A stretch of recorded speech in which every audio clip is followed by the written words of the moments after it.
Hey there, and welcome to Dark Creaky TV. If you're new, hit that subscribe button for spine-tingling Reddit creepypasta stories that are perfect for a night of chilling thrills. Don't forget to share your thoughts in the comments below. Thanks for watching, and let's get into tonight's stories.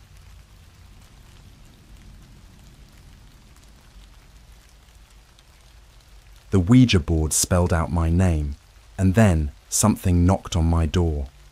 Alright, I've been sitting on this story for a while because, honestly, I wasn't sure anyone would believe me. Hell, I barely believe me. But after seeing some of the crazy stuff people post here, I feel like maybe I'm not totally alone in this. Maybe you guys have seen something like this before or can help me make sense of it. Because even now, weeks later, I still have trouble sleeping, and weird things have been happening that I can't explain. So let me start from the beginning. I've always been into paranormal stuff, not like a ghost hunter or anything, but I guess you could say I've had a morbid curiosity for as long as I can remember. I'm the guy who watches every documentary about haunted places, urban legends, and people who've had near-death experiences.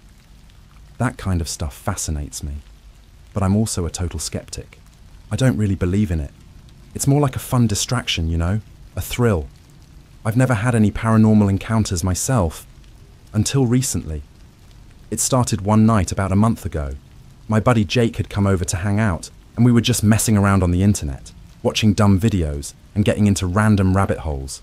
That's when he brought up the deep web. Now, I'm no stranger to it. I'd read the stories, watched the YouTube exposés, but I had never really gone on there myself. Too much sketchy stuff. But Jake was hyped about it. He said he'd heard about this website where you could buy cursed objects. Yeah, I know, it sounds like a joke. We both laughed it off at first, but the more we talked about it, the more intrigued we got. Curiosity, man, it gets you every time. Anyway, Jake was persistent. He pulled up some sketchy browser and started digging around.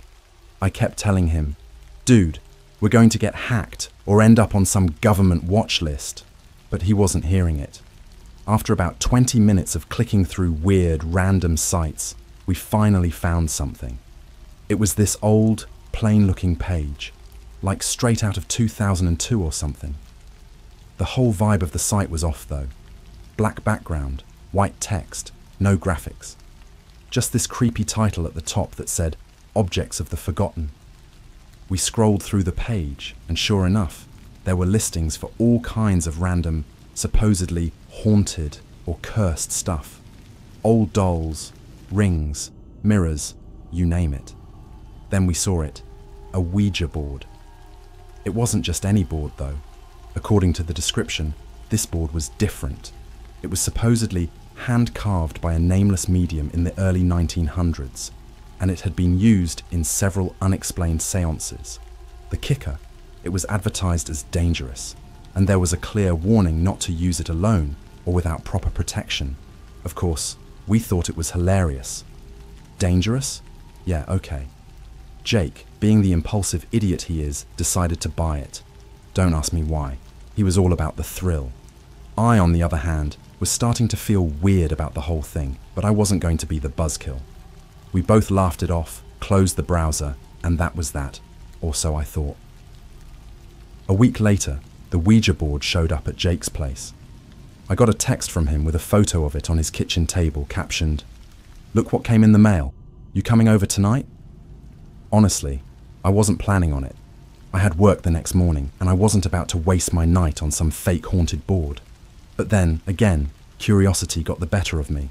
When I got to Jake's place, I'll admit, the board was creepier than I expected. It wasn't like those cheesy ones you buy from toy stores. This thing looked old. The wood was dark, almost black, with faint carvings I couldn't make out, and the planchette had these weird symbols etched into it. I don't know, man, but something about it just felt off. We cracked open some beers and set the board up in Jake's living room. The lights were dim, and it was just the two of us, sitting there with this old, dusty board between us. It felt stupid, but there was this weird tension in the air, like neither of us wanted to admit it, but we were nervous. We both kept laughing to shake it off, but you know how sometimes laughter is just a cover for being freaked out. Yeah, it was that. Jake was the one who suggested we give it a go, so we placed our fingers on the planchette and started asking the typical questions. You know, is anyone there? And what's your name? All that. For a long while, nothing happened. No movement, no weird sounds, just silence. I was ready to call it quits, but then Jake asked, "Who are you here for?" And that's when the planchette started to move. At first, I thought it was Jake messing with me, but his fingers were barely touching it, and I wasn't putting any pressure on it either. It moved slowly, almost too slow, but it was definitely moving. The pointer started circling around the board, almost like it was thinking, and then it spelled something out. M-E. Jake grinned at me, thinking it meant him, but then I asked, "What's your name?" The planchette started to move again, faster this time. It spelled out the letters, A-L-E-X. That's my name. We both froze. I looked at Jake, and he wasn't laughing anymore. His eyes were wide, and his face had gone pale. He swore up and down it wasn't him, and honestly, I believed him. I don't know what it was, but in that moment, I got this sinking feeling in my stomach. Like I had messed with something I shouldn't have. I took my hands off the planchette, ready to stop, but Jake wasn't done. He asked, "What do you want?" The planchette didn't move this time, but right then, we heard it. 3 distinct knocks on Jake's front door. Knock, knock, knock. And that's when things started to get really weird. We both just sat there, frozen. The knocks were loud enough to be heard from across the room, but somehow they felt distant, like they didn't belong. My first thought was that someone was messing with us, maybe one of Jake's neighbors, but when I looked at him, he was just as freaked out as I was. "Who the hell is that?" Jake whispered, his voice barely steady. "I don't know, man," I replied, staring at the door. But deep down, I had this horrible feeling that we weren't dealing with something normal. Jake stood up, hesitant, like he didn't actually want to know what was on the other side of the door. "It's probably just a delivery guy or something," he mumbled, though we both knew no one delivers packages at 11 p.m. The room felt colder suddenly. I hadn't noticed it before, but the air seemed heavier. My breath came out in short, uneven bursts, and there was this weird pressure in my chest, like something was pressing down on me. It wasn't just fear either. It was that feeling you get when you know you've crossed a line and there's no going back. Jake slowly walked over to the door. The wooden floor creaked beneath his feet, loud enough that it made me wince. He looked through the peephole, squinting. "There's no one there," he whispered. He checked again, this time yanking the door open a crack. The hallway outside was empty. We lived in a pretty quiet neighborhood, and you could usually hear people talking or cars passing by. But at that moment, there was nothing. Not a single sound, just dead silence. Jake shut the door, locking it behind him, and turned back to me, forcing a laugh. "Dude, this is getting ridiculous," he said, trying to brush it off. "It's probably just a coincidence." I wanted to agree with him. I really did. But something in the pit of my stomach told me we weren't just being paranoid. We sat back down in the living room, trying to act like everything was normal, but neither of us wanted to touch the Ouija board again. It just sat there, like a dead weight in the middle of the table, staring at us with its blank carved letters. The whole atmosphere in the room felt wrong, like the walls were closing in. I reached for my beer, trying to distract myself, when Jake's phone buzzed. He grabbed it off the table, glancing at the screen, and his face went pale. "Dude, I just got a text," he muttered. "So?" "It's from no one, no number, no contact info, just blank." I leaned over, and sure enough, there was nothing on the screen but a single message: "Let me in." I'm not gonna lie, at this point I was starting to lose it. My mind was racing, trying to make sense of what was happening. "This isn't funny, Jake," I said, my voice sounding more panicked than I wanted it to. "If you're screwing with me..." "I'm not," he snapped back. "I swear to God, I'm not messing with you." The knocking started again. This time it was louder, more insistent. Knock, knock, knock. Like someone, or something, was pissed off that we hadn't answered the first time. Jake backed away from the door, his eyes wide with fear. "We're not opening it," he whispered. "We're just not." Neither of us moved for what felt like an eternity. The knocks kept coming, each one more forceful than the last, rattling the door on its hinges. But still, when we checked the peephole, nothing. No one was there. And then, just as suddenly as it had started, the knocking stopped. The silence was worse. Way worse. It was like the air had been sucked out of the room, leaving us gasping for breath. I looked at Jake, and for the first time, I saw real fear in his eyes. This wasn't a prank anymore. This wasn't just some random deep website selling haunted stuff for kicks. Whatever we'd done, whatever we'd invited in, it was real, and it was getting closer. We both sat there, staring at the door, waiting for something to happen. I could feel my pulse pounding in my ears, and my hands were shaking uncontrollably. I thought about leaving, just running out the door and never looking back. But some irrational part of me knew that wouldn't help. Wherever this thing was, it wasn't just outside the door. It was here, in the room with us. Jake stood up suddenly. "We've got to get rid of it," he muttered, grabbing the Ouija board off the table. "This thing, it's the board, man. We never should have touched it." Before I could say anything, he shoved the board into its box and grabbed his jacket. "Let's go burn it," he said, heading for the door. Now, let me just say, I wasn't totally convinced that burning the board would do anything. It felt like something out of a bad horror movie. But at that point, I was desperate. I followed Jake out the door, down the stairs and into the backyard, where he started fumbling with his lighter. The night air was freezing and everything was eerily quiet. No wind, no cars, no crickets. Just us, standing there in the dark, with this cursed piece of wood in Jake's hands. Finally, he managed to get a small flame going, and we set the corner of the board on fire. At first, it burned slowly, curling the edges of the wood and sending up little wisps of smoke. But then, just as the flame started to catch, the fire went out. Just like that. No wind, no reason. It just died. Jake stared at the board, his hands shaking. "What the hell?" he muttered. I didn't have time to respond before my phone buzzed in my pocket. I pulled it out, expecting a notification or a missed call. But no, it was a message. A message from a blocked number. It simply said, "I'm here." As soon as I read it, we heard footsteps. Slow, deliberate footsteps, approaching us from the dark side of the yard. They were coming closer, crunching against the dead leaves, getting louder and louder. We couldn't see anyone, but the footsteps kept coming, as if something invisible was walking toward us, step by step. Jake and I stood there frozen, watching as the unseen thing moved closer and closer, until it felt like it was right in front of us. And then, it stopped. But the feeling of being watched, that didn't go away. I don't know how long we stood there, too scared to move, but eventually, Jake broke the silence. "We need to go inside," he whispered, barely able to get the words out.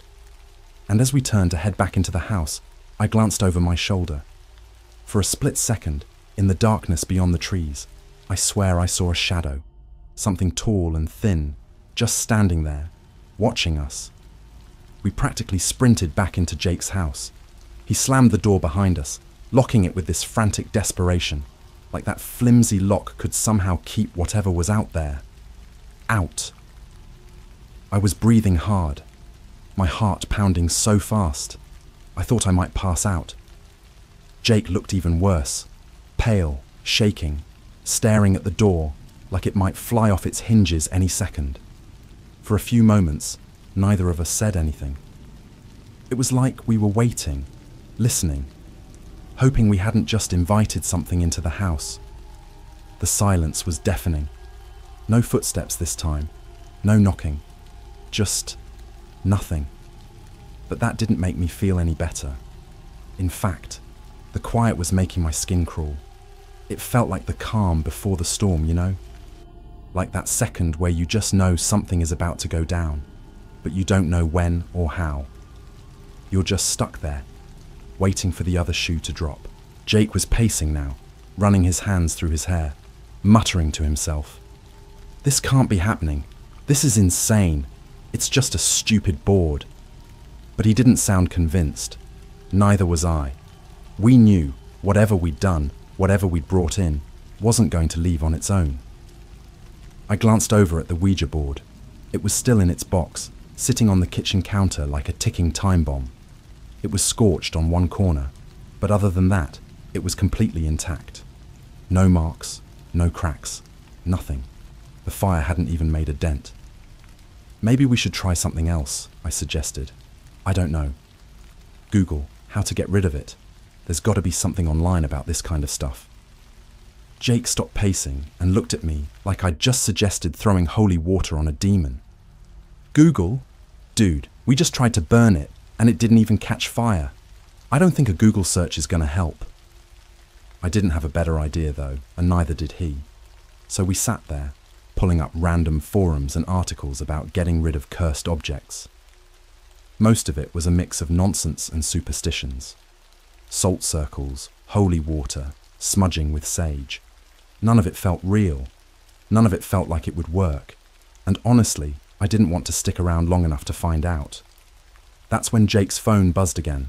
Another text. He picked it up, his hand shaking. Don't tell me it's that no number thing again, I said, already knowing the answer. He just nodded, his face drained of colour as he stared down at the screen. He didn't even read it aloud. I grabbed the phone from him, and my stomach dropped when I saw the message. I'm already inside. I swear I felt my blood go cold. I looked around the room, half expecting something to jump out of the shadows at us. I mean, how was it inside? How could it possibly be inside? We locked the door. We were alone. Maybe it's just some sick prank, I said, trying to convince myself more than him. Like, maybe someone hacked your phone or something. Jake didn't respond. He was staring past me, his eyes wide and terrified, fixed on the hallway behind me. I turned around slowly, feeling this horrible sense of dread wash over me. The hallway was dark, too dark, like the lights weren't reaching that far anymore. And then I saw it. Or I think I did. A shape, a shadow maybe. At first, I thought it was just a trick of the light, but as I blinked, it didn't go away.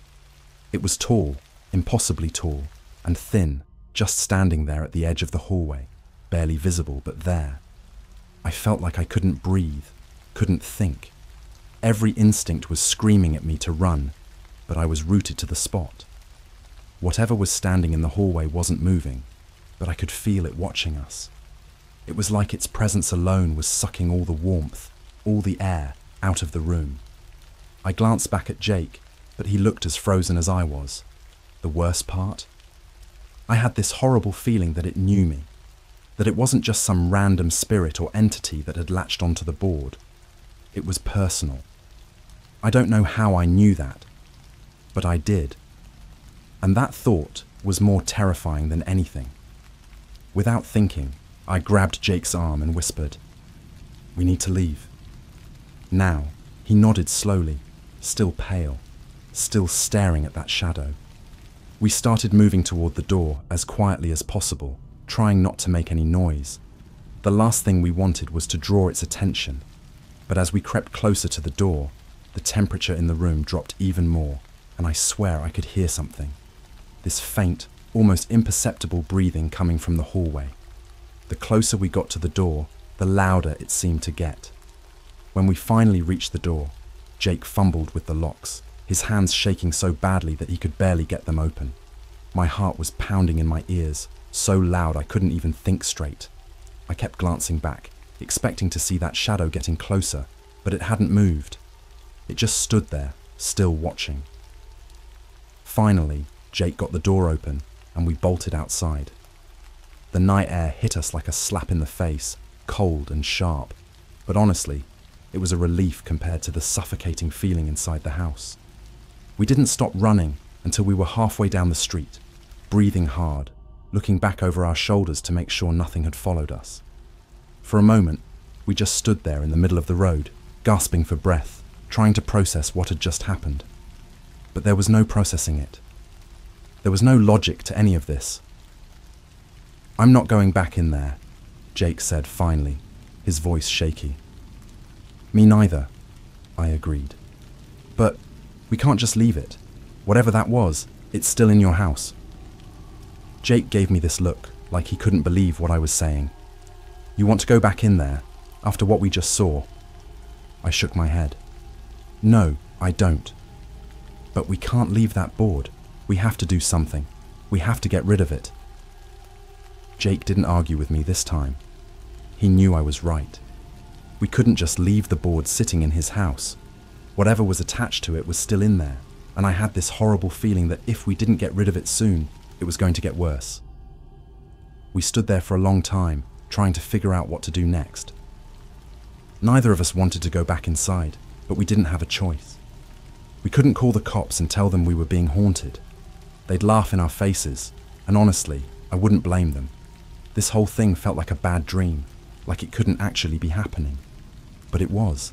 Eventually, we decided to go back. Not inside though, just to the porch. We'd get the board, toss it out, and drive it somewhere far, far away. Maybe dump it in the river, or bury it in the woods. It wasn't much of a plan, but it was all we had. We walked back to the house slowly, every step feeling heavier than the last. When we reached the front door, I felt that same sense of dread creeping up my spine. I didn't want to open it. I didn't want to step foot in that house again. But I knew we had to. Jake turned the knob, and we both froze. The door was already open. The door creaked as it swung open, revealing the darkened hallway beyond. My stomach twisted into knots, and my heart pounded so hard I thought I might throw up. The house felt different, wrong. It was like we had crossed some invisible line when we ran out, and now the house wasn't just a house anymore. It was something else. Something alive. Jake stepped forward, but I grabbed his arm. "Wait," I whispered, my voice barely audible. "We can't just walk in there. Not like this. What do you want to do? Leave it." Jake's voice was shaky, barely holding it together. I could tell he wanted to run. Hell, I wanted to run. But we couldn't. Not now. We had to deal with the board, or whatever was attached to it. The hallway was still dark, darker than it should have been.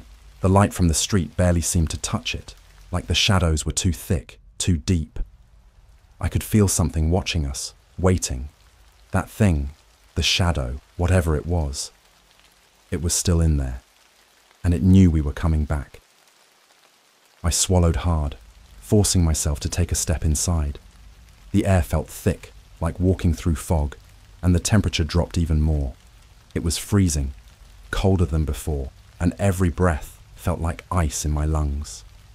Jake followed behind me, his footsteps hesitant, quiet. We both knew this was a terrible idea, but there wasn't another option, not anymore.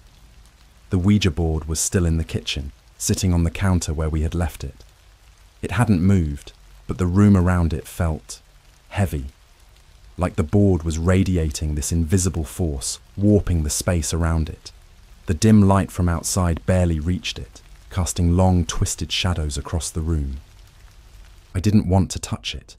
I didn't even want to look at it. But we had to do something. "We'll grab it," I whispered, "and we'll get the hell out of here. We'll drive somewhere far away and burn it. Maybe bury it.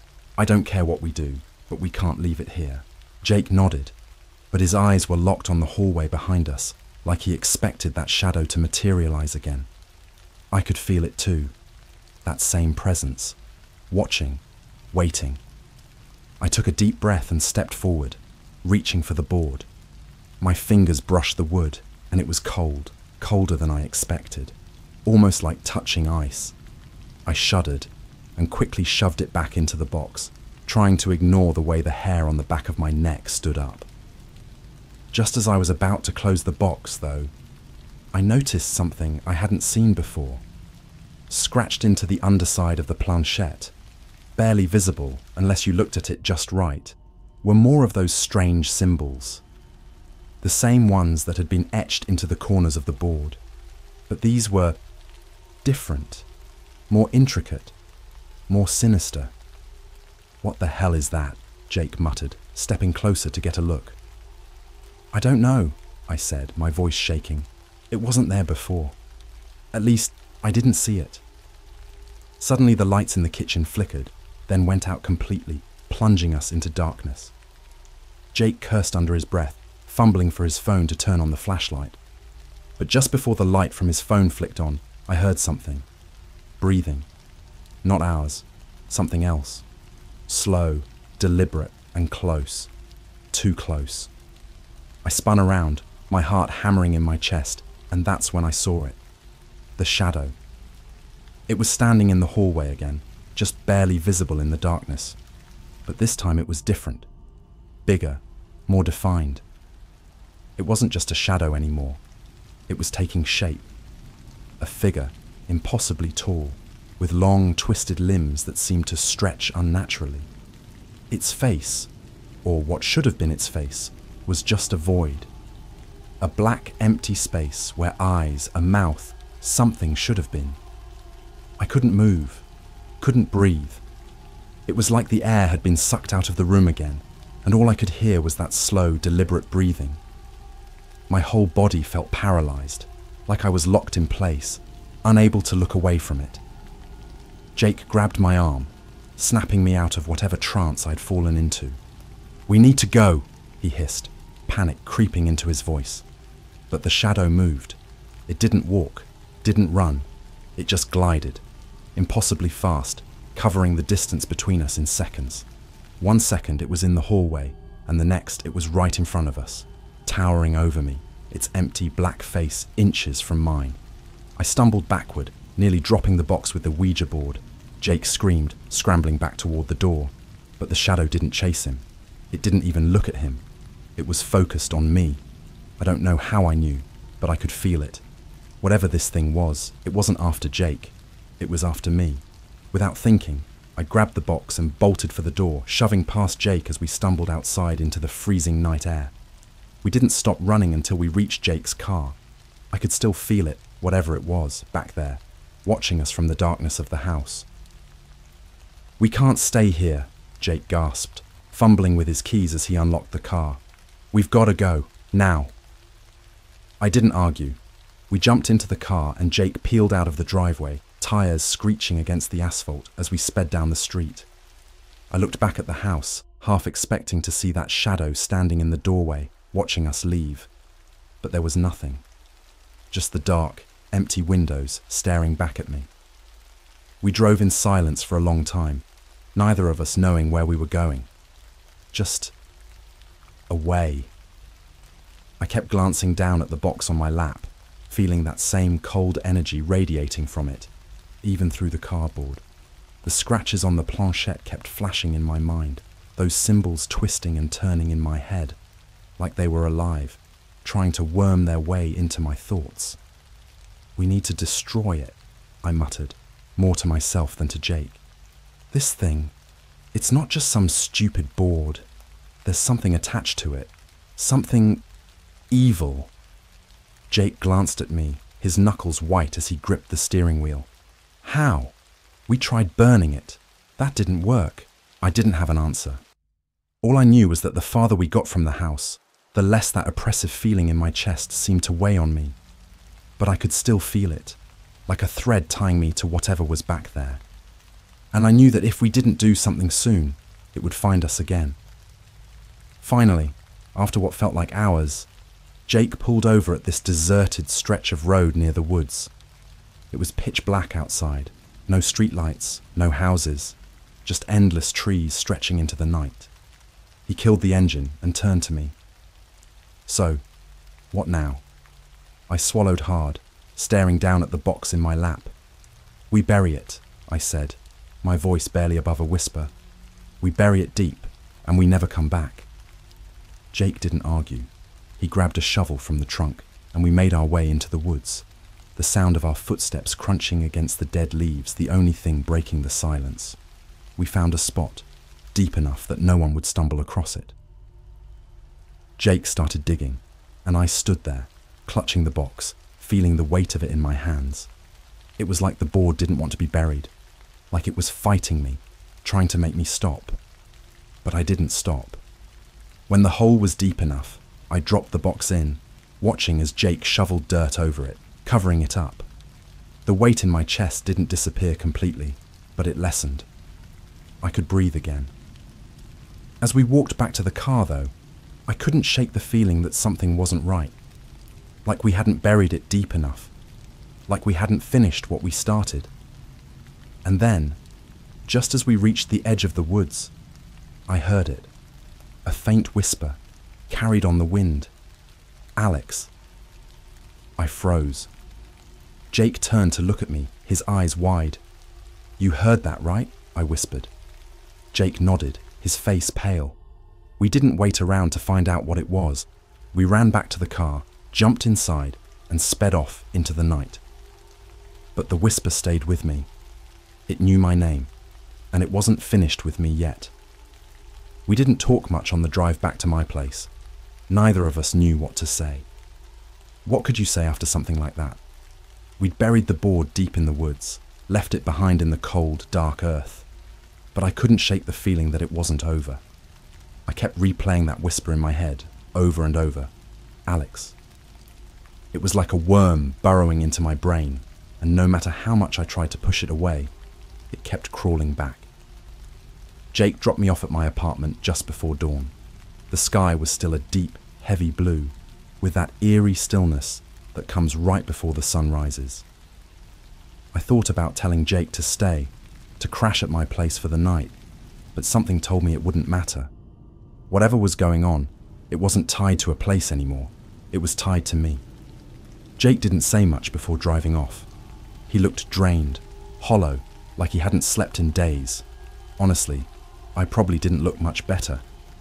I stood there for a while, watching his taillights disappear down the street, the silence of the early morning settling over me like a suffocating blanket. For the first time in my life, I was afraid to go into my own home. When I finally stepped inside, the first thing I noticed was how quiet it was. Too quiet. Normally, you'd hear the hum of the refrigerator or the faint sound of traffic outside, but there was nothing. Just that dead, oppressive silence that had followed me since the night with the board. I locked the door behind me, checking it twice, and stood there for a minute listening. Still nothing. I headed straight for my bedroom, not bothering to turn on the lights. I just wanted to crawl under the covers and block out the world, pretend none of this had happened. But as I walked past the mirror in the hallway, I stopped cold. Something was wrong. I don't know why I turned to look, but when I did, I saw it. A figure. Not my reflection, something else. Standing behind me, just over my shoulder, so tall it almost touched the ceiling. My stomach twisted into knots, and my whole body went rigid.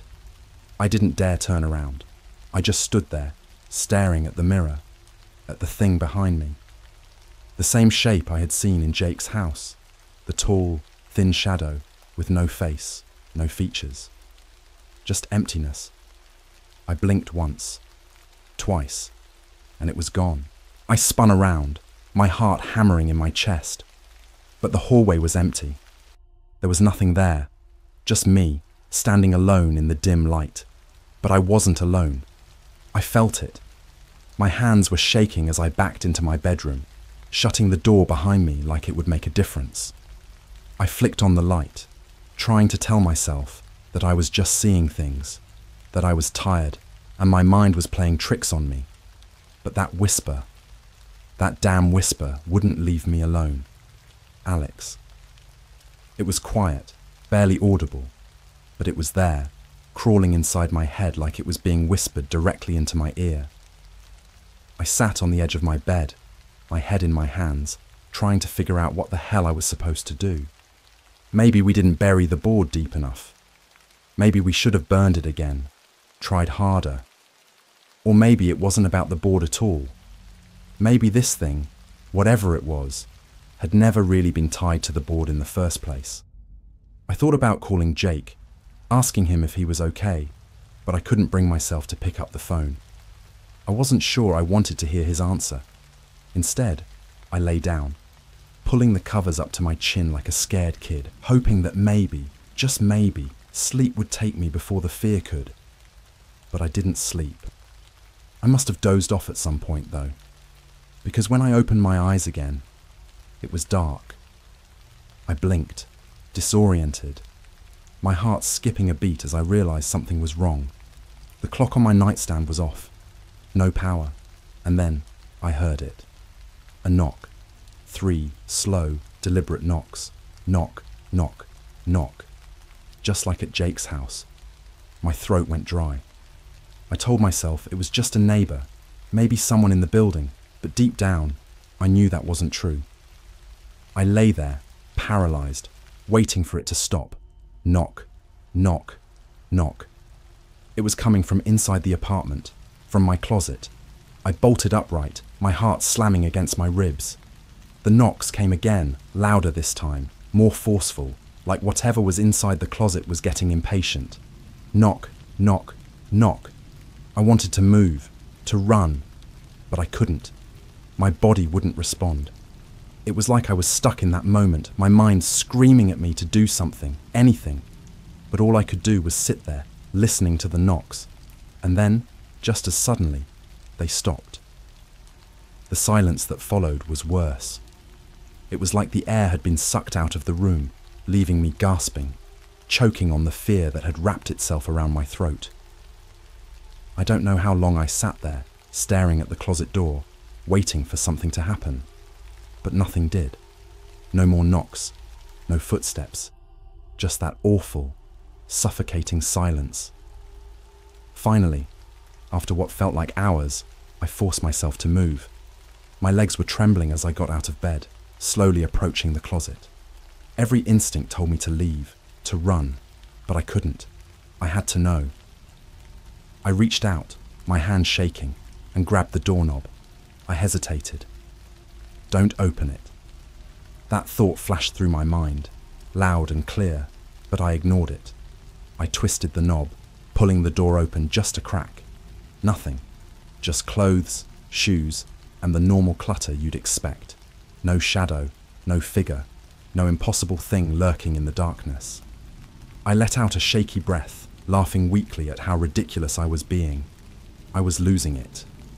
This whole ordeal had gotten into my head, and now I was jumping at shadows. But as I turned to close the door, something caught my eye. Something small and square, sitting at the back of the closet. A box. My blood ran cold. It couldn't be. There was no way it could be. But it was. The Ouija board. The same one we had buried deep in the woods, miles from here. The same board we had tried to destroy. I stumbled backward, my head spinning, my breath coming in short, panicked gasps. How? How was it here? We'd buried it. We'd left it. Before I could process what was happening, my phone buzzed on the nightstand. I snatched it up, my hands trembling so badly I nearly dropped it. There was a message. No name. No number. Just 3 words. I'm not buried. And then, from behind me, I heard it again. Knock. Knock. Knock.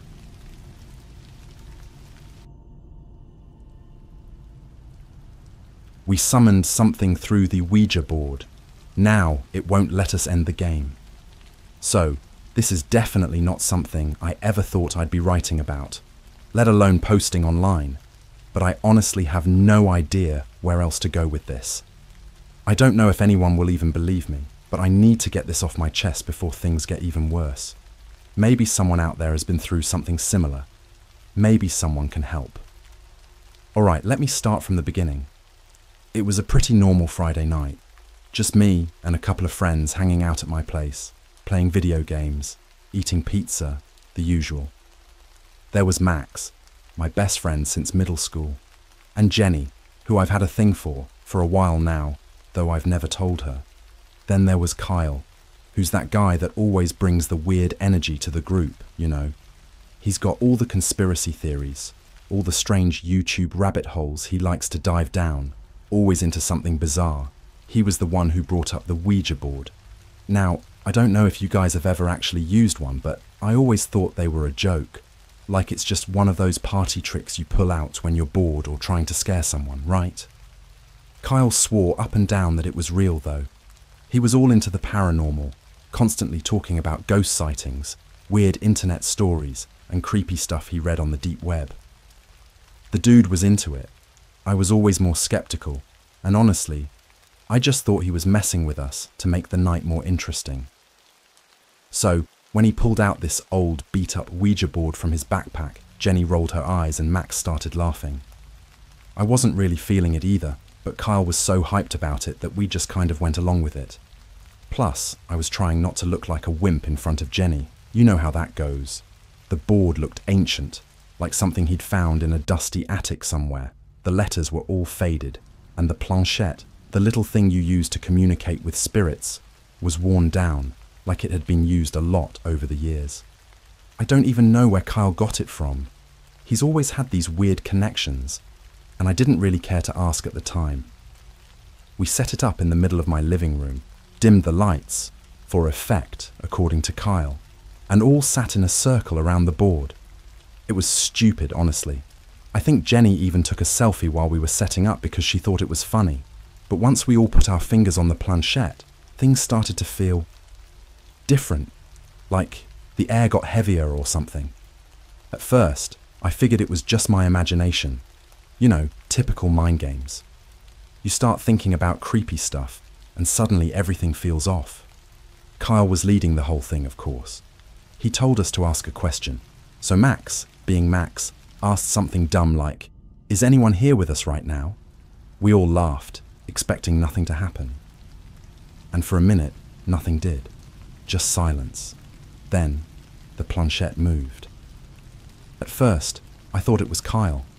He's always pulling pranks, so I shot him a look, but his face was dead serious. The planchette slid slowly across the board, spelling out the word, yes. Jenny giggled nervously, but there was this weird tension in the room all of a sudden.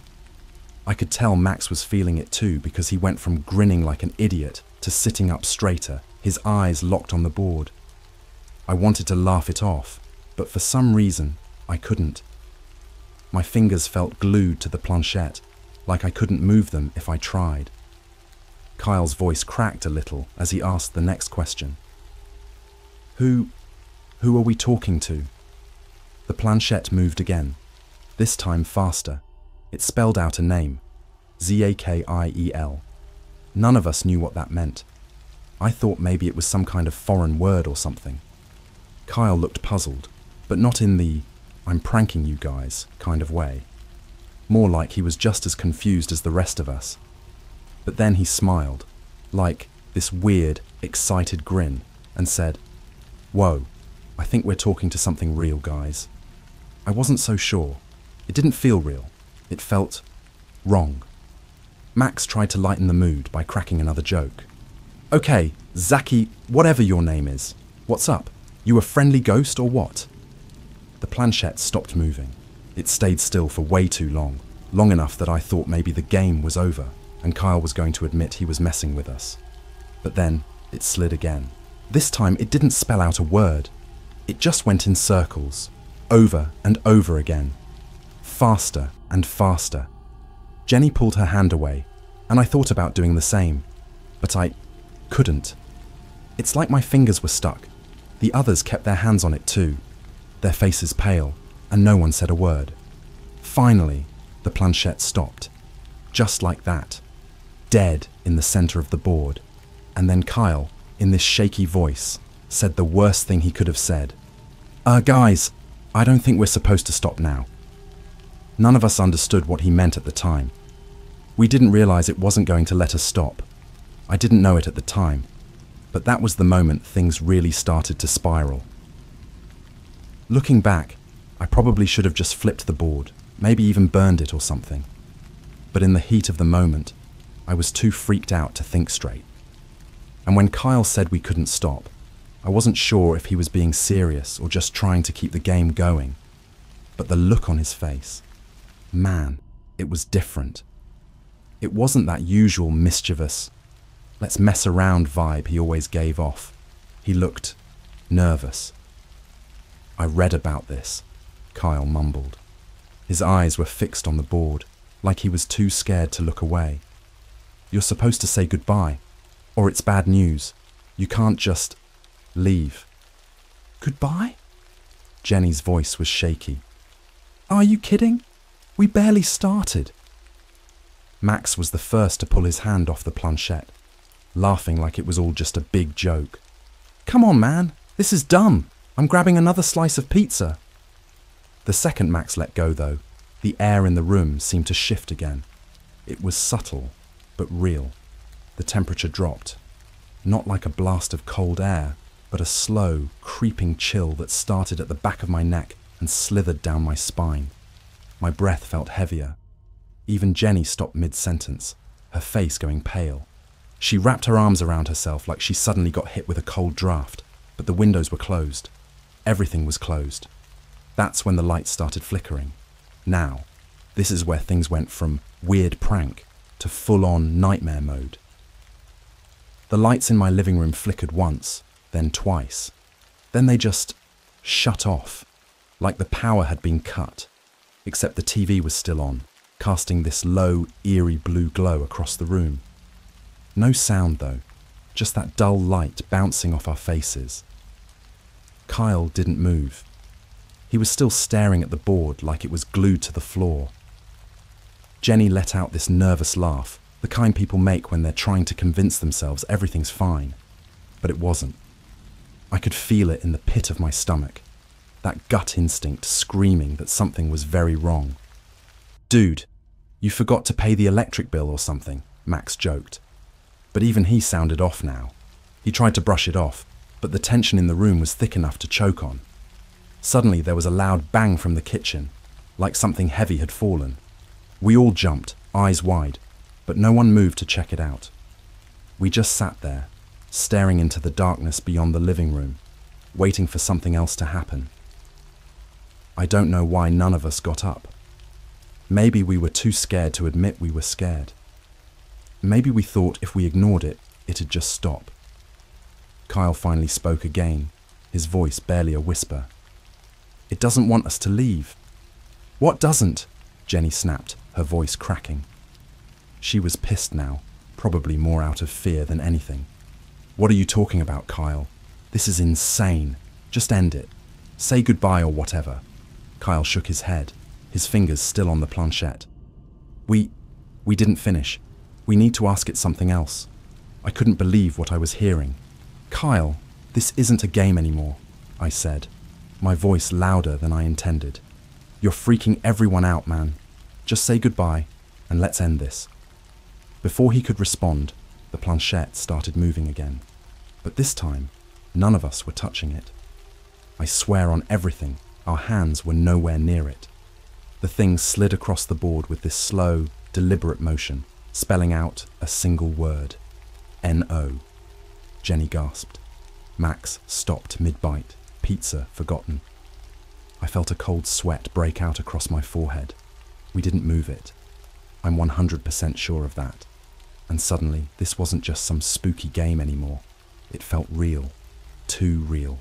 Kyle, stop messing around, Max said, standing up and shoving his hands in his pockets like he was ready to bail. You've had your fun, but I'm out. This is too much. But as soon as he stepped away from the board, the TV flickered and turned off on its own. The room was plunged into near total darkness, save for the faint glow from my phone screen sitting on the coffee table. The board, still on the floor, was the only thing visible in that dim light. And the planchette. It started moving again, this time faster, darting back and forth, spelling out another word. My stomach twisted into knots as I watched it spell S-T-A-Y, stay.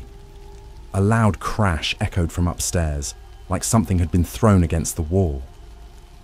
We all flinched, but again, no one moved.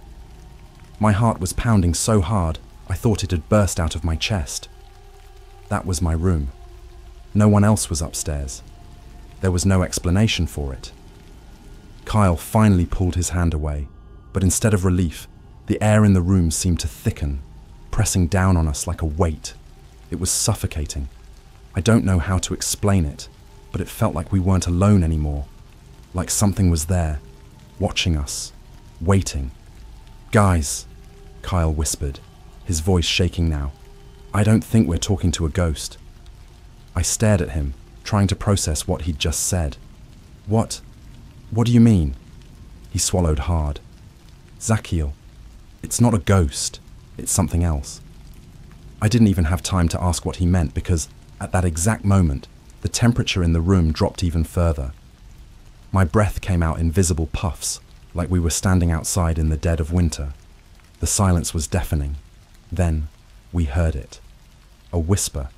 It was soft, almost imperceptible at first, but it grew louder, more insistent, until it filled the room, though none of us could tell where it was coming from. It was like the walls were breathing, speaking, something ancient and angry. I couldn't make out the words, but I didn't need to. Whatever it was, it didn't want us there. Jenny bolted for the door, but when she grabbed the handle, she froze. She turned back to us, her face pale as a sheet. "The door! It's locked, from the outside." We all stared at Jenny like we hadn't heard her right. The door was locked, from the outside. It didn't make any sense. I mean, it's my house. I know how my locks work. The deadbolt is on the inside, and there's no way anyone could have locked it from the outside unless they had the key. I stood up, heart pounding in my ears, and made my way over to her. The door wasn't just locked, it felt jammed, like something was physically holding it shut. "Are you kidding me?" Max muttered, pushing past me to try the handle himself. He pulled hard, then harder, rattling the whole door frame. Nothing. It didn't budge. "This has got to be some kind of joke, right? Kyle? This is you, right? Stop messing around, man." Kyle was still sitting on the floor by the Ouija board, looking as pale as a ghost. For once, he wasn't grinning or trying to hype the situation. He just stared at the door like he was seeing something we weren't. When he finally spoke, his voice was hoarse, barely above a whisper. "I didn't do anything, man." The tension in the room skyrocketed. I looked over at Jenny, who was hugging herself tightly, her back pressed against the wall, like she wanted to be anywhere but here. Max wasn't laughing anymore either. We were all realizing the same thing. Whatever was happening wasn't normal, and it wasn't going to stop because we wanted it to. The planchette on the Ouija board hadn't moved since it spelled out STAY. But I couldn't shake the feeling it was still waiting for us, like the game wasn't finished. We'd broken the rules, hadn't said goodbye, and now, whatever we'd summoned was making sure we couldn't leave. Max banged on the door again, this time harder, yelling, "This isn't funny! Whoever's out there, open the damn door!" No response. The room was getting colder. My breath fogged the air in front of me, and my skin prickled with goosebumps. I looked at the windows, hoping maybe we could climb out, but they were all shut tight. I wasn't sure why I hadn't noticed it before, but the glass, it looked different, not like regular windows. The reflection was off, like there was something on the other side, a faint distortion in the glass that made it look thicker than it should be, almost like a mirror. "Kyle," I said, my voice barely steady. "What is this? What did we summon?" Kyle shook his head slowly, his eyes darting around the room like he expected something to jump out at us at any second. "I don't know. I swear I don't. I just thought we were going to talk to some ghost, you know? I didn't think it'd get like this." "Yeah, well it did," Jenny snapped, panic creeping into her voice. "And now we're stuck here with whatever the hell it is." I tried to stay calm, but the feeling of being trapped, physically and mentally, was starting to gnaw at me. The whispers had gone quiet, but the silence was almost worse. It felt like we were being watched, like something was just beyond the edges of our vision, waiting for us to screw up again. Max started pacing, muttering to himself about how this was some elaborate prank, or that maybe the door was just broken. But none of us were buying it. There was something in this room with us. I could feel it in the pit of my stomach, that heavy, sinking feeling that told me we were way in over our heads. Jenny moved away from the door, hugging her arms tighter around herself, her eyes flicking nervously toward the shadows. "What if we just destroy the board?" she suggested, her voice trembling. "Smash it. Burn it. Maybe that'll stop whatever's going on." Kyle jumped to his feet, shaking his head furiously. "No, you can't do that. If you destroy the board without ending the game properly, it could make things worse." I couldn't believe what I was hearing. "Worse? What do you mean worse? This can't get worse, Kyle. We're locked in my house with I don't even know what." "There's rules," he insisted, backing away from us like we were about to gang up on him. "You have to end the game, or you risk opening something bigger." His words hung in the air, and I could see the gears turning in Jenny's head. She looked ready to smash the board to pieces right then and there, but she hesitated. Maybe Kyle was right, or maybe she just didn't want to take the risk of making things worse. None of us did. Another bang echoed from upstairs. This time, it was louder, closer, like something was moving, coming down the hall toward the stairs. I froze, my eyes flicking toward the ceiling, and for a split second, I could have sworn I saw a shadow pass by the top of the stairs. But there was no one up there. At least, no one living. "Kyle," Jenny whispered, not taking her eyes off the stairs. "What does it want?" He didn't answer right away. He just stood there, staring at the board, like he was trying to figure out the same thing.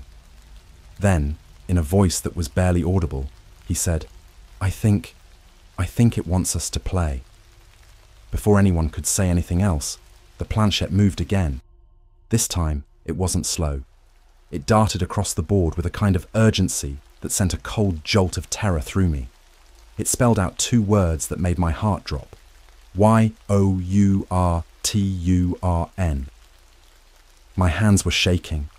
I didn't want to play. I didn't want to touch the board. But the air in the room seemed to hum with anticipation, like something was pushing us forward, like the game wouldn't let us refuse. And as I stared down at the planchette, I realized something horrible. The game hadn't just started when we sat down earlier. It had been waiting for us. Jenny took a step back, her face twisted in fear. "I'm not doing it," she said firmly. "I'm not playing anymore." Max was at the door again, yanking on the handle with all his strength, but it didn't matter. It wouldn't budge. He turned to Kyle, panic written all over his face. "How do we end it, man? How do we stop this?" Kyle shook his head, looking just as lost as the rest of us. "We have to finish. We have to play until it's over." I wanted to argue. I wanted to tell him he was insane, but something told me he was right. The room had taken on this energy, like the walls were closing in on us, like the air itself was trying to pull us closer to the board. I didn't want to play, but it didn't feel like we had a choice. Max finally gave in, storming back over to the board and slamming his hand down on the planchette. "Fine," he growled. "Let's get this over with. What's the next question?" For a moment, the room was deathly quiet. Then, Kyle's voice cracked the silence. "What do you want from us?"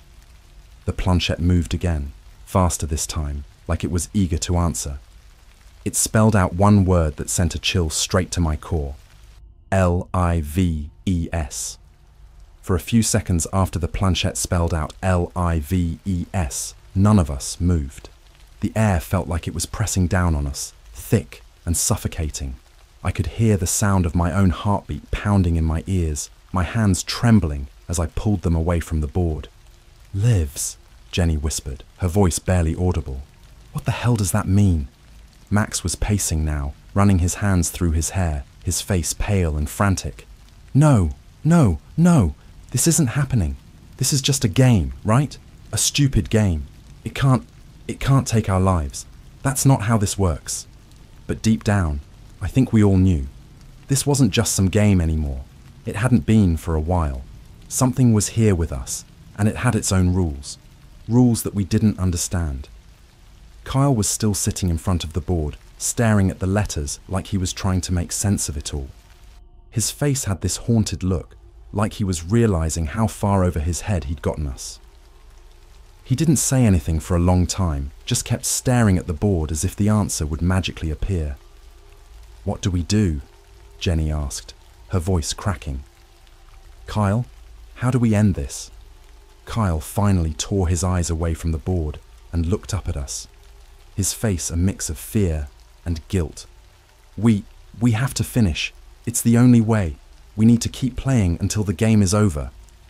"Finish?" I blurted out, anger and panic rising in my chest. "Are you serious?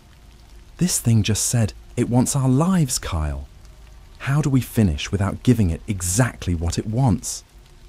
Max grabbed Kyle by the shoulders, shaking him, his voice raw with fear. "You dragged us into this. Now you need to tell us how to get out." Kyle just shook his head. "I don't know. I didn't know it would be like this, okay? I thought we were just talking to some ghost or spirit. I didn't think it would..." He stopped, his eyes wide, as the sound of something moving upstairs filled the silence again. Slow, deliberate footsteps. Jenny whimpered, backing up against the wall, her eyes darting toward the ceiling. That's not real. There's no one up there. There can't be." The footsteps stopped abruptly, and then there was a sound like something, or someone, dragging across the floor. My stomach twisted into knots, and for the first time, I realized just how badly I wanted to get out of my own house. It didn't feel safe anymore. It felt like we were trapped inside some sort of predator's den. Whatever we'd summoned wasn't just playing with us. It was toying with us, biding its time. Max slammed his hand down on the Ouija board again, glaring at Kyle. "Fine, we'll keep playing. But I swear to God, Kyle, if this gets worse, I'm never forgiving you for this." Kyle nodded, his face pale and drawn. He placed his fingers back on the planchette, and reluctantly, the rest of us did the same. My fingers felt ice cold against the worn wood, and I couldn't help but notice how hard my heart was beating. "Ask it something," Jenny whispered. "Just ask it how we end this." I swallowed hard, my throat dry. "How do we end the game?" The planchette didn't move at first. For a few long, agonizing seconds, nothing happened. Then, with an eerie slowness, it began to slide across the board, spelling out its answer. Never. The room seemed to drop in temperature again, the chill creeping into my bones. Jenny let out a choked sob, her hands flying up to her face. No, that's not right. It can't be right." "Are you kidding me?" Max shouted, standing up again and kicking the board across the room. The planchette skittered across the floor and came to a stop by the couch, spinning to a halt like it was mocking us. "Screw this! I'm not playing anymore. I don't care if it's some spirit or whatever, I'm done." The second Max kicked the board, a low, guttural growl filled the room. Not from any of us, not from outside, but from inside the walls. It was deep, resonating, and full of rage. My heart stopped for a second, and I could see the fear on everyone's faces. It was like whatever we'd disturbed was letting us know we'd just made a mistake. Max froze, his face drained of colour as he slowly backed away from the spot where the board had landed. "Did you guys hear that?" The growl echoed again, louder this time, and the lights flickered violently, casting long, twisted shadows on the walls. Something was moving in those shadows. It wasn't just our reflections or tricks of the light. It was something else, something wrong. And then the whispers started up again, except this time they weren't just whispers. They were voices, overlapping, hissing, and speaking in tongues none of us could understand. They were coming from all around us, from the walls, the ceiling, the very floor beneath us. Jenny screamed and bolted for the door again, yanking at the handle with everything she had. "Please, let us out. I'm sorry, okay? I'm sorry." The whispers grew louder, almost deafening now. I wanted to cover my ears, but I was frozen in place, watching as the shadows along the walls began to move. They slithered, twisted, and curled toward us like black smoke, growing thicker and more defined with every second. They weren't just shadows anymore. They were things, taking shape. Faces, limbs, and other grotesque figures clawing their way toward us. "Kyle!" I shouted, my voice barely audible over the noise. "Do something! Say goodbye! Try to end it!" Kyle's face was drenched in sweat, his hands shaking as he crawled back toward the Ouija board on the floor. "I'm trying," he gasped, grabbing the planchette and placing it in the center of the board. "Guys, put your hands back on it." We didn't argue. We scrambled to the board, placing our fingers on the planchette, even as the room felt like it was collapsing in on itself. The shadows were inches away from us now, their twisted faces staring hungrily. I could feel their breath on my skin, cold and damp, like standing next to a freezer full of rotting meat. "Goodbye," Kyle choked out. "We're saying goodbye." For a moment, nothing happened. The planchette didn't move, and the shadows grew closer, their whispers turning into shrieks that cut through the air like knives. I could feel the cold creeping up my arms, my legs going numb. My mind was screaming that this was it, that we were done for. But then the planchette twitched. Slowly, it began to drag itself across the board, heading toward the word goodbye. The shadows screamed louder, their forms rippling and writhing as if they were being pulled back. I could feel the air growing lighter, the oppressive weight lifting, but it wasn't fast enough. One of the shadows reached out, its claw-like hand stretching toward Kyle. "No!" Jenny screamed, grabbing Kyle by the arm and pulling him back just as the shadow lunged. It missed him by inches, and as the planchette finally landed on goodbye, the shadows dissolved. Just like that. Gone. The room fell silent, deathly silent. We sat there in the middle of the floor, breathing heavily, our fingers still on the board. No one moved, no one spoke. The room was freezing, but the shadows were gone. The whispers had stopped. The game was over, or at least we thought it was. For a long time after the shadows vanished, none of us moved. We just sat there, staring at the Ouija board, waiting for something else to happen. The air was still cold, but the oppressive weight in the room had lifted. It felt like whatever had been with us was gone, for now. Jenny was the first to break the silence. "Is it over?" Her voice was barely a whisper, as if speaking too loudly might wake whatever had been lurking in the darkness. Max stood up shakily, looking around the room like he expected the shadows to come crawling back out of the walls. "I don't know. I mean, it's gotta be, right? We said goodbye, we followed the rules." Kyle was still on the floor, his eyes glued to the board. He didn't say anything, and that worried me. I've never seen him like this. Kyle was always the guy who'd laugh off anything, but now he looked broken, like the weight of what had just happened was finally sinking in. "I don't feel right," he muttered, almost to himself. "I don't think it's over." I looked at him, my heart sinking. "What do you mean? We said goodbye. That's supposed to end the game."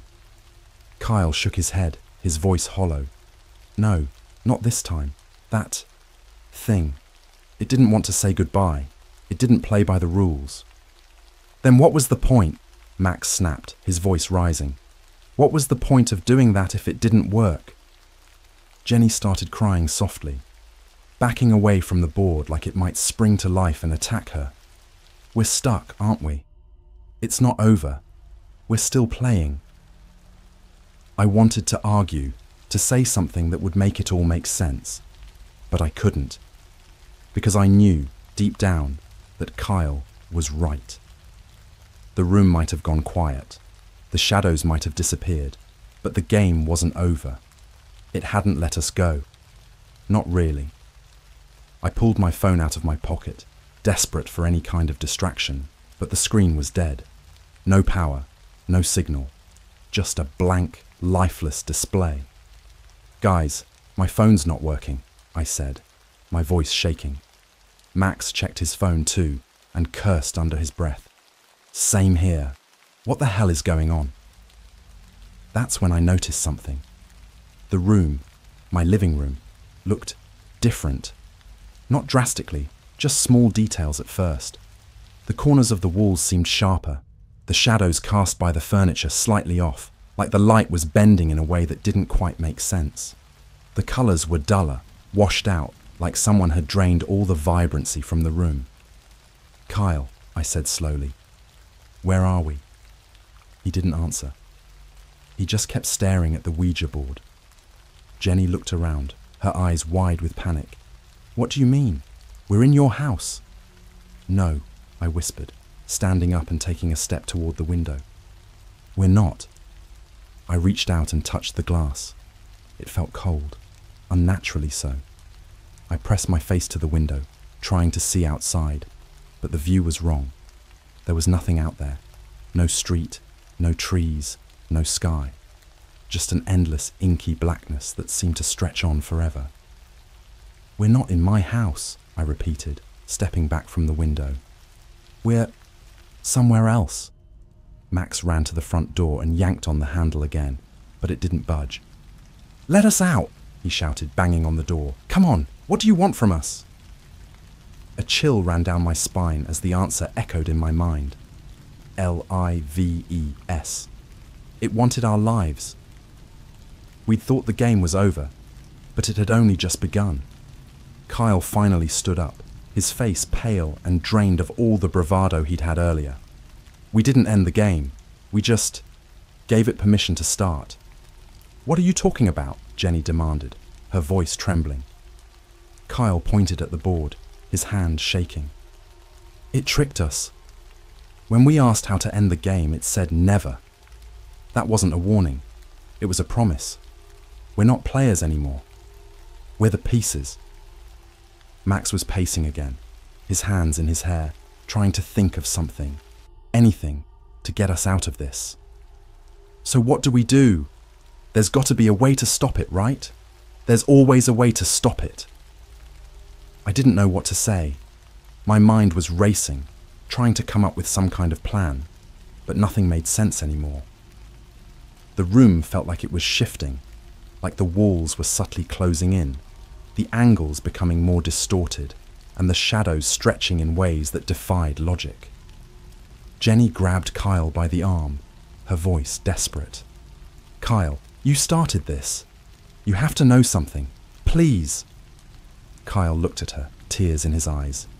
"I don't know how to stop it. I thought it was just a game. I thought—" A loud bang cut him off, echoing through the house, shaking the walls. We all froze. The sound was coming from upstairs again, slow, deliberate footsteps, just like before. "They're coming back," Max whispered, his face pale.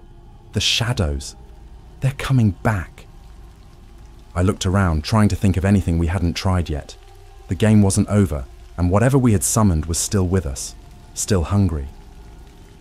"What if we burn the board?" I asked, the idea hitting me like a last-ditch effort. "If we destroy the board, maybe it'll stop." Kyle shook his head, but I didn't care anymore. I grabbed the Ouija board and ran toward the fireplace. I was done playing by its rules. The second I threw the board into the flames, the house shook violently, and the air was filled with that horrible guttural growl again. But this time, it was louder, angry. The board caught fire almost instantly, the flames licking up its surface, but instead of burning like normal wood, it began to writhe, like something alive was trapped inside it. The walls around us rippled, and the shadows surged forward, swirling around the flames, screeching. I backed away, my heart pounding. Please, please let this work. For a moment, it seemed like the flames were winning. The board was almost completely consumed, the shadows retreating into the corners of the room. But then, just as quickly as it had started, the fire went out. The flames snuffed out like they had never been there. And the board? It sat in the ashes, completely untouched. No burn marks, no damage. Max swore under his breath, stumbling back in disbelief. What the hell? Then, the final blow came. The planchette, lying among the ashes, twitched. Slowly, it moved across the blackened surface of the board and spelled out the final word, B. Gin. And that's when we knew. The game wasn't over. It never would be.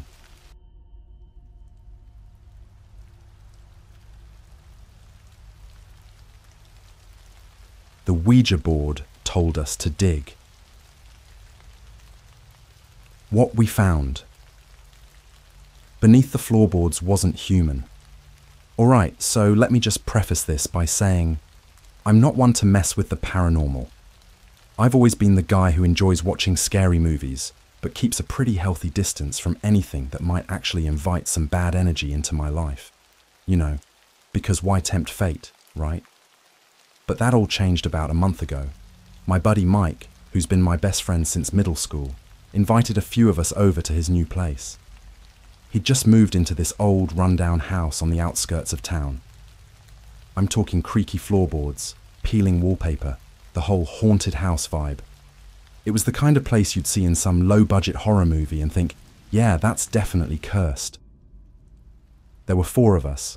Me, Mike, his girlfriend Sarah, and our friend Jason. We were just hanging out drinking a couple of beers when Mike casually brought up that he found an old Ouija board in the attic. Now, I know where this is going, and you probably do too, but at the time, I just thought it was kind of cool. Spooky, yeah, but cool. Jason, being the fearless idiot he always is, was immediately down to give it a try. Sarah was hesitant but curious. And well, let's just say I was the only one in the room with some common sense, but peer pressure's a hell of a drug. Come on, man. It's just a game, Mike said, setting up the board on the floor in the dimly lit living room. I knew it wasn't just a game, but I didn't want to be the buzzkill. So, reluctantly, I joined them in this dumb little séance. We lit a couple of candles, turned off the lights, and sat in a circle around the board. The planchette, the little heart-shaped thing that moves across the letters, was sitting there, almost mocking us. I could feel this weird tension in the air, but I chalked it up to nerves. I mean, we were just goofing around with a piece of wood and some old ghost stories, right? Mike started us off. All right, if there are any spirits in this house, let us know you're here. At first, nothing happened.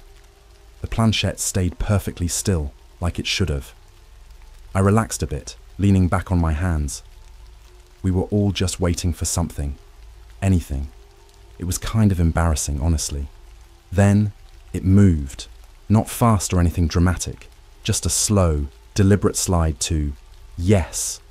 We all froze, eyes darting around, trying to figure out who moved it, but nobody owned up. Jason, of course, was grinning like an idiot, assuming one of us was trying to mess with the rest. Okay, very funny, I muttered. Which one of you moved it? I swear, dude, it wasn't me, Mike said, holding his hands up in mock surrender.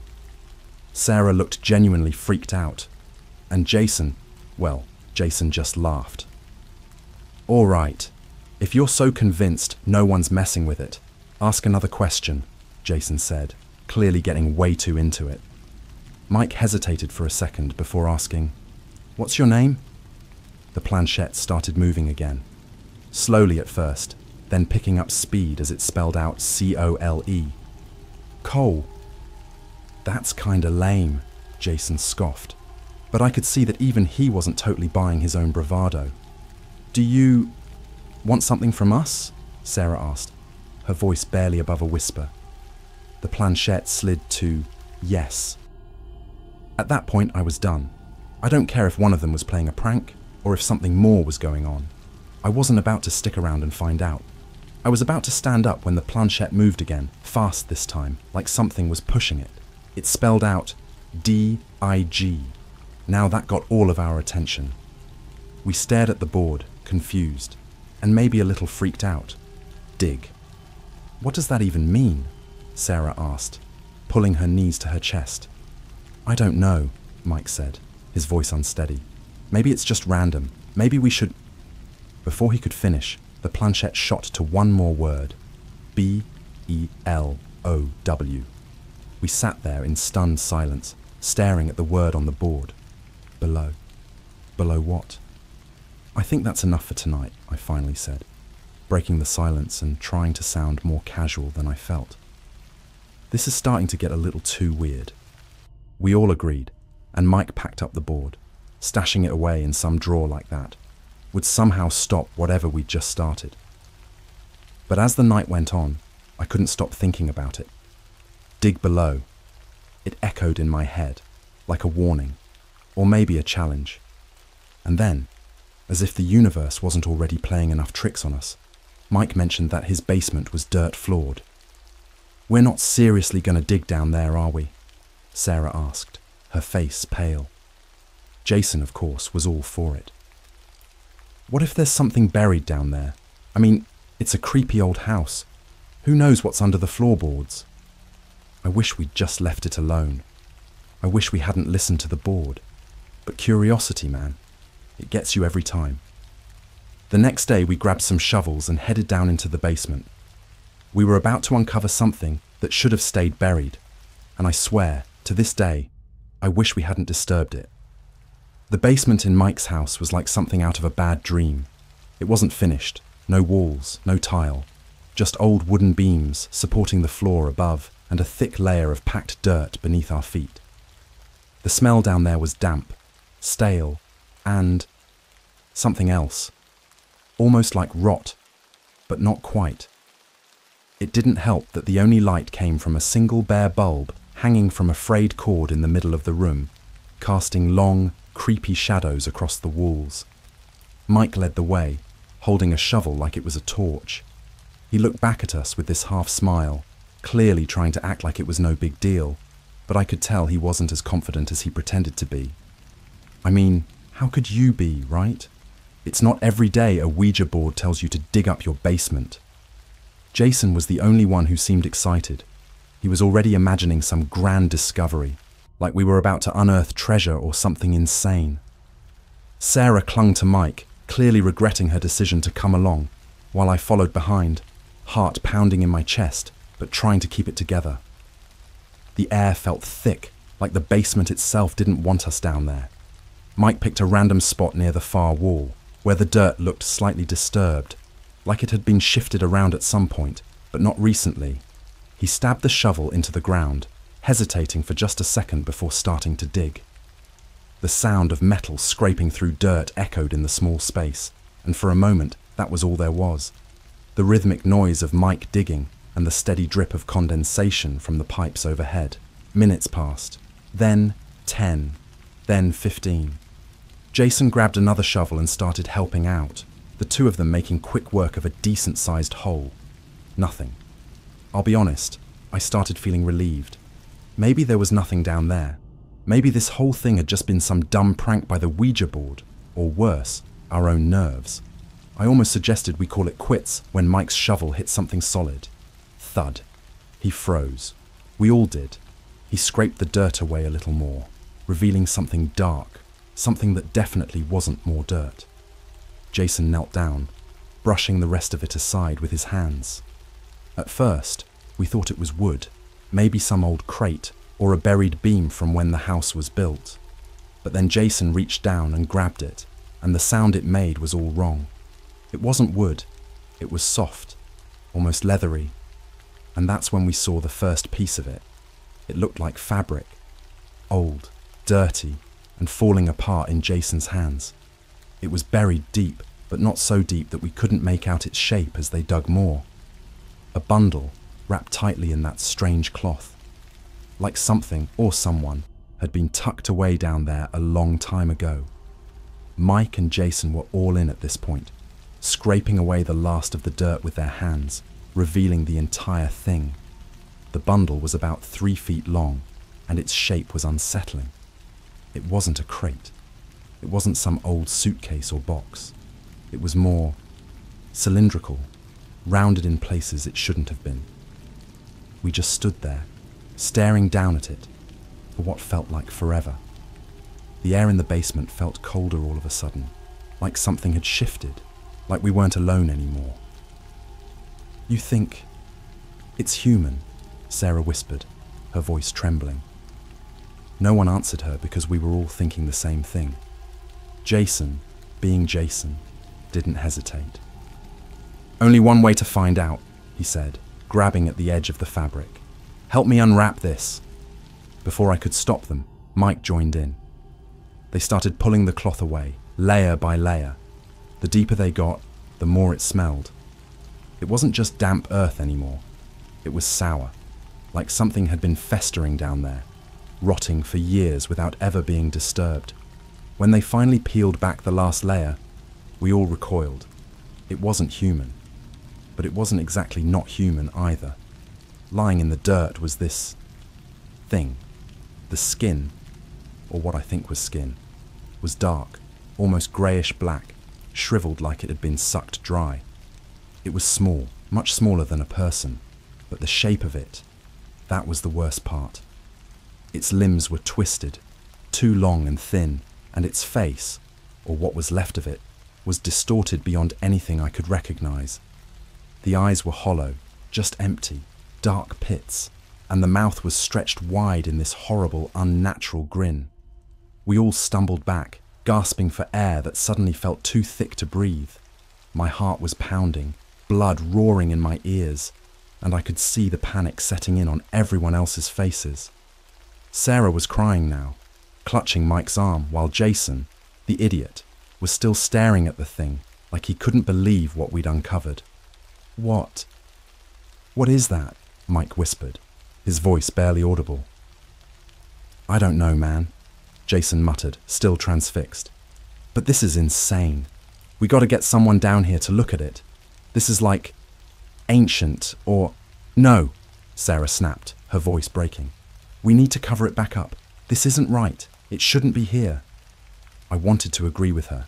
Every instinct in my body was screaming that we needed to leave it alone.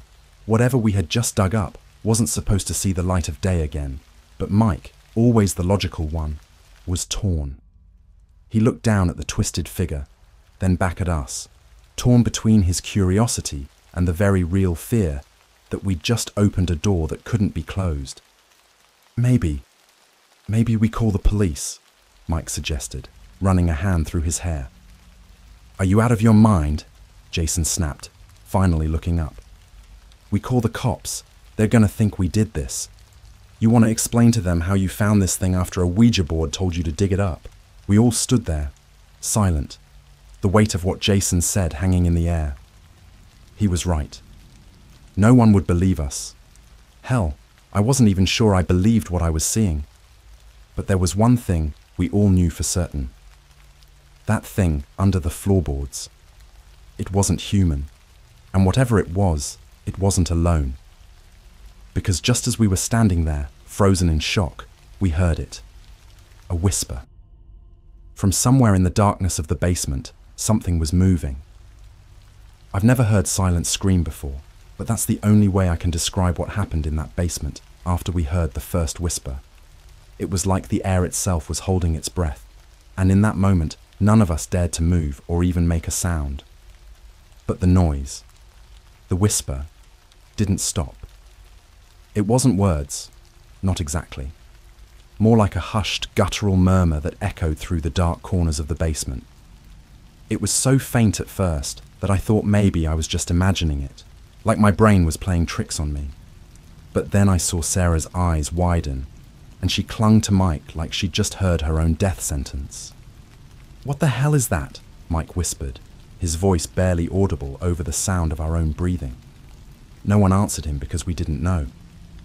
The only thing I knew for sure was that the sound was coming from the shadows, from the far corner of the basement, beyond the reach of the weak light bulb that hung from the ceiling. The thing we had dug up. It hadn't moved. At least, not that we could see. It just lay there in the dirt, twisted and deformed, its hollow eyes staring up at nothing. But whatever was making that sound, that whisper, it was coming closer. And it wasn't alone. I felt it before I saw it.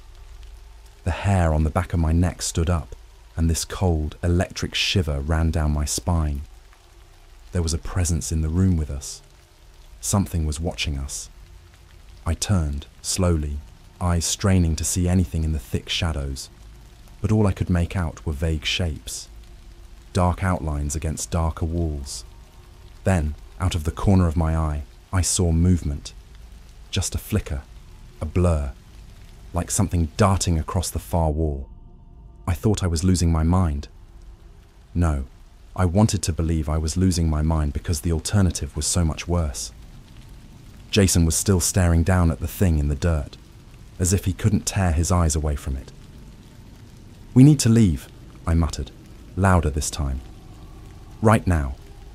"Wait," Jason snapped, sounding annoyed. "We can't just leave this. We need to know what it is." "Who cares what it is, man?" I said, my voice rising. "Something else is down here with us." That finally got his attention. Jason looked up, his eyes scanning the darkness, his expression shifting from annoyed to something more serious. He opened his mouth to say something when the light bulb above us flickered. Once, twice, then it went out.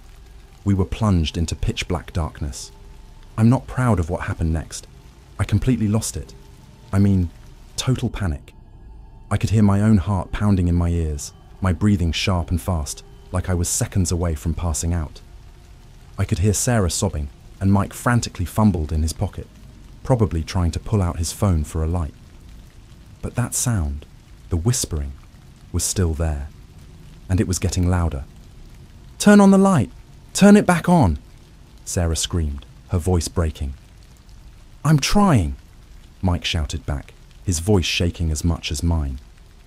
The beam of his phone's flashlight cut through the darkness, casting this shaky, narrow cone of light around the room.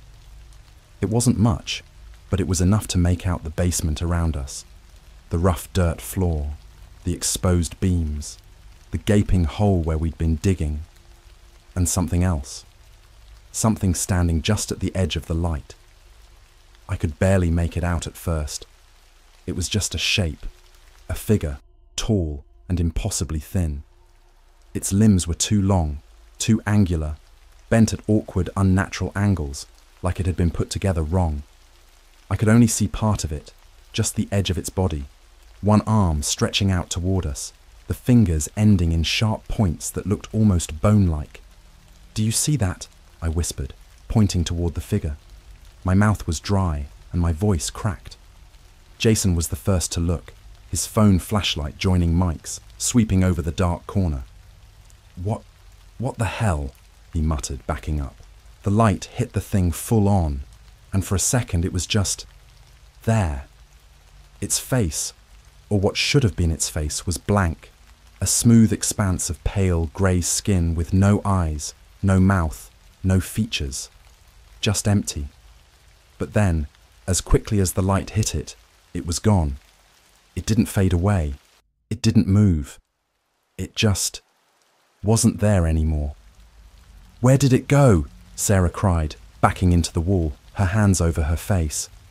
"I don't know," Mike shouted, turning his phone light around wildly, scanning the walls, the ceiling, the floor, anywhere it could have gone. "I don't know." That's when the scratching started. It came from the walls at first. A soft, rhythmic sound, like something sharp dragging across the old wooden beams. Slowly, methodically, moving around us in a circle. I could hear it getting closer, the sound of nails, claws, scraping through the layers of dirt and dust that had settled on the walls. I could practically feel it, like it was right next to my ear, just inches away. We were surrounded. That's when I realized that the thing we had seen wasn't the only one down there. There were more of them. I don't know how many. I don't know where they came from, or how long they'd been buried down there. But the walls seemed alive with their movement. The sound of scratching grew louder, more frantic, like they were getting excited, like they knew we had nowhere to go. Then, suddenly, there was a loud thud from behind us. We all turned just in time to see the door at the top of the stairs, our only way out, slam shut on its own. The sound echoed through the basement like a gunshot, and for a moment, everything went still. The whispering stopped. The scratching stopped. For just a second, it felt like the entire world was holding its breath. Then, from beneath the floor, a long, slow creak broke the silence, followed by the unmistakable sound of something crawling up from the hole we had dug.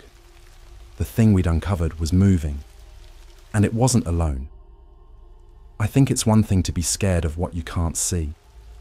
You know, that creeping fear of the dark, where your mind fills in the blanks with all the worst things you can imagine. But it's a whole different kind of terror when you can see what's coming for you, when you know it's real. And that's what happened next. The thing we dug up, it started to move. I'm not talking about a little twitch or some slow zombie-like shuffle. The first sign was the dirt.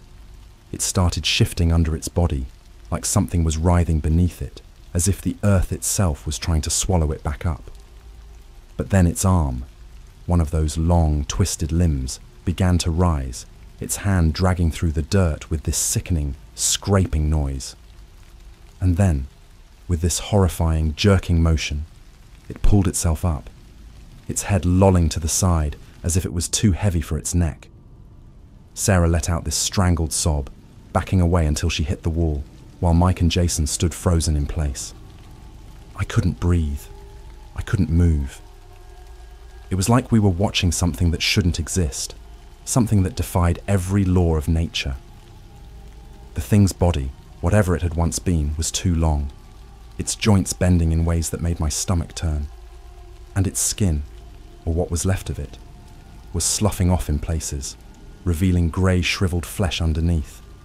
But the worst part, the face. That face. It was still locked in that twisted grin, a wide, gaping smile that stretched impossibly far, its eyes just empty, black pits. It wasn't looking at us. It wasn't even aware we were there. It was like it was feeling its way through the dirt, searching for something, crawling toward it with this horrifying determination. And then it made a noise, not a growl or a groan. It was a clicking, like bone against bone, or maybe teeth snapping together, rhythmic and sharp. The sound echoed through the basement, cutting through the suffocating silence, and it was enough to snap me out of my paralysis. "We need to get out of here," I managed to whisper, though my voice barely registered over the hammering of my heart. But there was nowhere to go. The door at the top of the stairs was shut tight, and the shadows that had been moving in the corners, they were getting closer. I could feel them, watching us, circling us, closing in. Every time Mike swung his phone light toward the walls, I saw the flicker of movement, just out of reach, just out of focus. We were trapped, and that thing in the dirt, it was crawling right toward us. Mike, finally breaking out of his daze, grabbed my arm. "The door," he said, his voice hoarse. "We need to get to the door." Jason, who had been eerily quiet this whole time, took a step toward the stairs. But before he could make it, the door slammed again, harder this time, like something had thrown itself against it from the other side. Jason stumbled back, swearing under his breath. "What the hell is going on?" he shouted, his voice cracking with panic. I didn't have an answer. None of us did. All I knew was that we had to get out of there before whatever was coming for us from the shadows finally made its move. But the thing in the dirt, that was what I couldn't look away from. It had dragged itself halfway out of the hole by now, its limbs unfolding like some grotesque insect. It was faster than before, more frantic, like it knew its time was running out. And as it pulled itself closer, that clicking noise grew louder. It felt like it was inside my head, each snap of its bones rattling through my skull. "Push the door open!" Mike yelled, snapping me out of my horror-struck trance. "Help me!" I scrambled up the stairs, my legs shaking beneath me, and threw my weight against the door. Mike was already there, slamming his shoulder into it, trying to get it open. But it wouldn't budge, not even an inch. Sarah was crying now, her back pressed against the wall, watching as Jason swung his flashlight toward the hole again. "Guys," Jason said, his voice shaky. "I think it's getting closer." I didn't want to look, but I did. The thing had pulled its entire body free from the dirt now, and it stood, or crouched, on its two long limbs. It looked even worse upright, taller, more jagged, more wrong. Its body was covered in that decayed fabric, which hung loosely from its skeletal frame, but now I could see more of it. It had a rib cage, but the bones stuck out at odd angles, like they'd been shattered and then put back together all wrong. And it was moving toward us, fast. Jason swung the flashlight up toward its face just as it let out this horrible wheezing breath. Its mouth stretched open wider, impossibly wide, and it started to run. "Move!" I screamed. We scattered, Jason diving toward the far wall, while Mike and I threw ourselves down the stairs. Sarah was frozen, her back against the corner, watching the thing as it skittered across the floor, its limbs a blur of motion. It didn't move like anything I'd ever seen. It moved like a spider, limbs darting and twisting, its head jerking from side to side as it locked onto its target. And its target was Sarah. "Sarah, run!" Mike shouted, his voice cracking with terror. But she couldn't. She was too scared to move, frozen in place as the thing barreled toward her, its mouth gaping wider, that awful clicking noise growing louder and louder. At the last second, Jason launched himself in front of her, shoving her out of the way as the thing's bony, clawed hand slashed through the air. It missed Sarah by inches, but it caught Jason, just for a second, its claws raking across his arm. Jason screamed, stumbling backward, clutching his arm as blood poured down it. The thing screeched, a high-pitched, inhuman sound that pierced the air, and for a moment, I thought it was going to go after him. But instead, it reared back, as if something had startled it, and then it darted back into the darkness. Just like that, it was gone. But the scratching, that never stopped.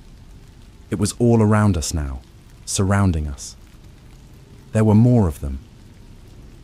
I could hear them moving behind the walls, crawling through the dirt, clawing their way closer. Jason was panting, clutching his arm. "We have to go," he gasped, his voice trembling. "We have to go now." Mike was already trying the door again, banging on it, his knuckles white. "It won't open!" he shouted.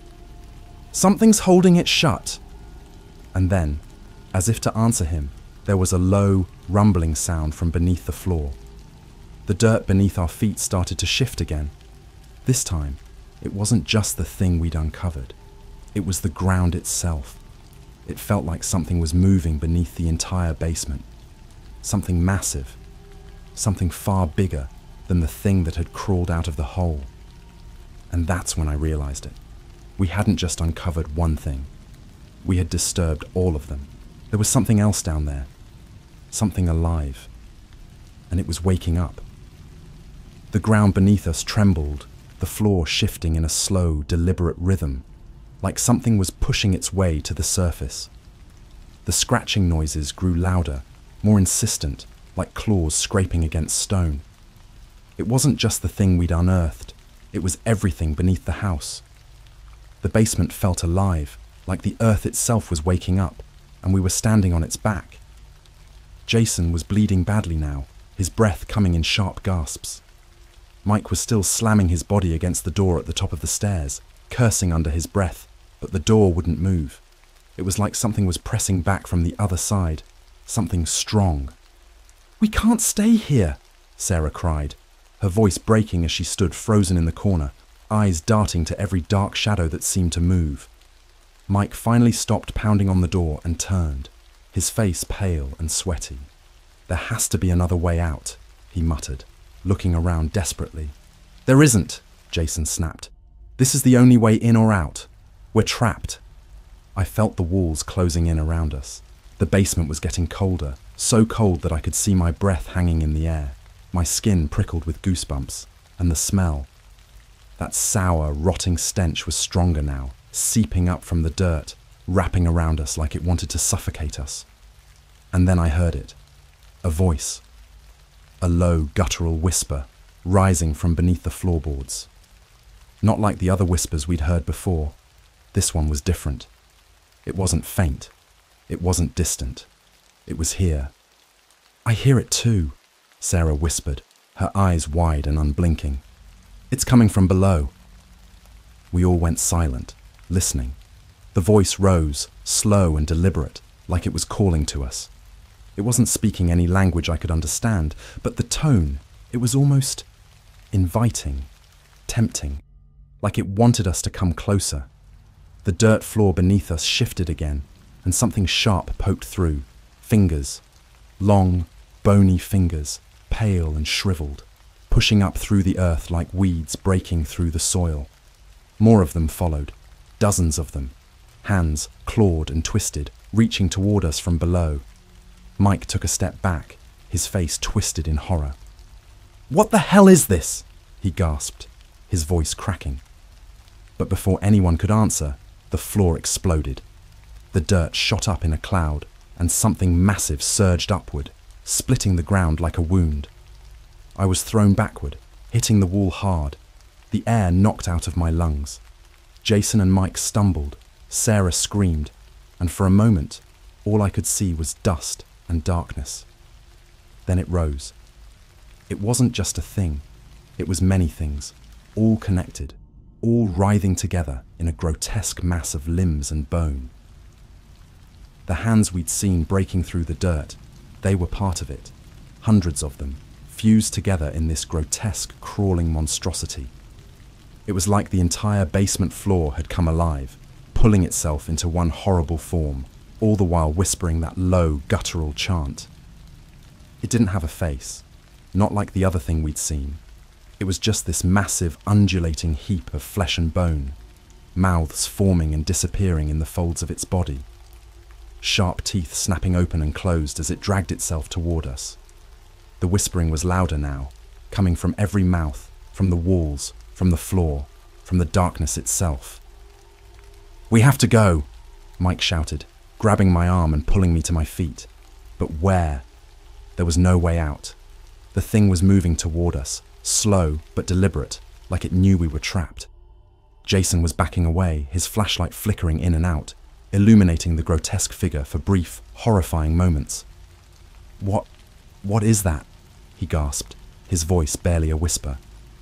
"I don't know," I stammered, "but we can't stay here. We need to—" Before I could finish, the thing surged forward. One of its massive, clawed limbs lashed out, striking Jason with a sickening crack. He flew backward, hitting the far wall with a force that made the entire house shudder. He didn't get up. "Jason!" Sarah screamed, rushing toward him, but Mike grabbed her, pulling her back before she could reach him. "We can't! There's no time!" Mike shouted, dragging her toward the stairs. But the door was still shut, and now the entire basement was trembling, the walls vibrating with some deep, guttural growl from below. The air was thick with dust, and I could barely see through the haze, but I knew the thing was still coming. It didn't stop. It didn't slow. It just kept crawling toward us, like it had all the time in the world. The voices in the walls, the scratching, the whispers, were getting louder, like they were excited, like they knew this was the end. I don't know what happened next. It's all a blur. I remember Mike slamming his shoulder into the door one last time, screaming in frustration, and then it just gave way. The door flew open, and we tumbled out into the hallway. Mike pulled Sarah up, and I scrambled after them, but when I turned to look back, the basement was still moving. The thing was still there, still crawling, still whispering. And Jason, he wasn't moving. The door slammed shut behind us with a force that shook the entire house. For a second, everything was quiet. The whispers, the scratching, the movement, all of it stopped. The house went still, like it was holding its breath again.